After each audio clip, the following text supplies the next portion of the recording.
Bonjour, la parole de Dieu nous dit dans le livre de Proverbes chapitre 13 verset 20, celui qui marche avec les sages devient sage, mais celui qui se plaît avec les insensés s'en sortira mal. Dans le livre de 1 Corinthiens chapitre 15 verset 33, il est écrit, ne vous y trompez pas, les mauvaises compagnies corrompent les bonnes mœurs.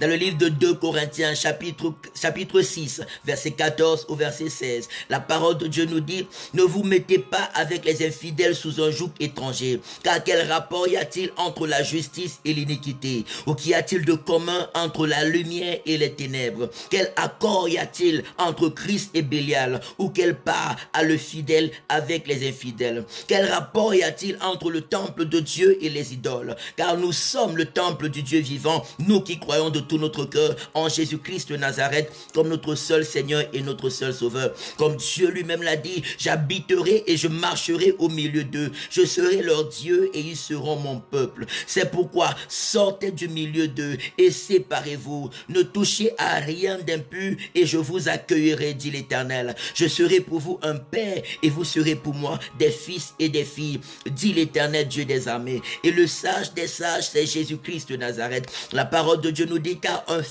un enfant nous est né, un fils nous est donné et la domination reposera sur son épaule. On l'appellera admirable, conseiller, Dieu saint, Père éternel, prince de la paix, pour donner à l'empire de l'accroissement et une paix sans fin au trône de David et à son royaume, l'affermir et le soutenir par le droit et la justice, dès maintenant et à toujours. Voilà ce que fera le zèle de l'Éternel Dieu des armées. Je prie au nom de Jésus, que Jésus-Christ de Nazareth, que dans ton cœur, que Jésus-Christ de Nazareth devienne ton meilleur ami, qu'il devienne ton conseiller par excellence, qu'il devienne celui sur qui tu t'appuies, celui que tu écoutes, celui que tu suis, celui qui t'inspire, celui qui te conduit, celui sur qui tu prends exemple pour bâtir ta vie, pour bâtir tes relations, pour bâtir ta vie spirituelle, pour bâtir ta vie professionnelle, pour bâtir ta vie sociale, pour bâtir chaque coin et recoin de ta vie. Et le Seigneur Jésus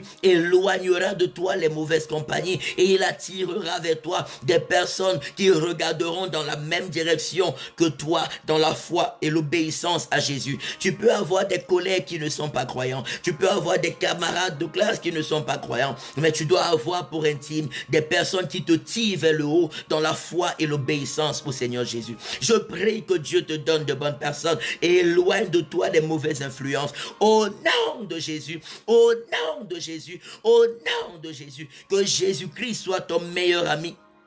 Que Jésus-Christ soit ton confident par excellence. Que Jésus-Christ soit celui que tu écoutes le plus en te conformant, en t'appuyant sur sa parole, en la méditant de jour comme de nuit pour agir fidèlement selon tout ce qui est écrit. Il dit car c'est alors que tu auras du succès dans tes entreprises, c'est alors que tu réussiras. Que cette grâce soit ton partage, que cette faveur soit ton partage, que la protection de Dieu soit ton partage, que la sagesse de Dieu soit ton partage, que les riches bénédictions de Dieu soient ton partage, que les anges de Dieu campent puissamment autour de toi, que tout danger soit chassé loin de toi et que seule la bénédiction de Dieu, la compagnie des anges de Dieu, des bonnes personnes qui viennent de Dieu, soit fortement et puissamment ton partage au nom puissant de Jésus-Christ, au nom puissant de Jésus-Christ, au nom puissant de Jésus-Christ de Nazareth. Que Dieu bénisse l'œuvre de tes mains et te fasse prospérer à tous égards, maintenant et pour toujours, au nom de Jésus-Christ de Nazareth. Amen, amen, amen. Excellente journée dans la présence de Dieu. Au nom de Jésus-Christ de Nazareth. Amen, amen, amen. Et shalom.